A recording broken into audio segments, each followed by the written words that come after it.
জীবন বৃত্তান্ত পাঠ করছি। 1993 সালের 30 জুন ঝালকাঠি জেলার নলছিটি উপজেলার জন্ম নেওয়া কবি শরীফ ওসমান হাদী বাংলাদেশের স্বাধীনতা ও সার্বভৌমত্বের প্রতীক হয়ে উঠেছেন। তার ক্ষুরদার যুক্তি, দেশপ্রেম, মানবিক মূল্যবোধ, দৃঢ়তা দিয়ে তিনি তার দেশকে ভালোবেসেছেন। জান দেব কিন্তু জুলাই দেব না, এই স্লোগান খুন ও বাংলাদেশের মানুষের গণতান্ত্রিক অধিকার কেড়ে নেওয়া ফ্যাসিস্ট আওয়ামী লীগের বিরুদ্ধে জুলাই পরবর্তী সবচাইতে তীব্র কণ্ঠস্বর।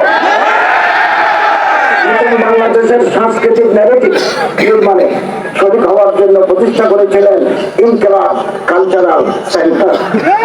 বাংলাদেশের সর্বভৌমত্ব বিরোধী খুনিরা 12 ডিসেম্বর দুপুরে জুমার নামাজের পরে তাকে গুলি করে 18 ডিসেম্বর 2025 রাতে সিঙ্গাপুর জেনারেল হাসপাতালে শাহাদত বরণ করেন বীর ওসমান হাদী।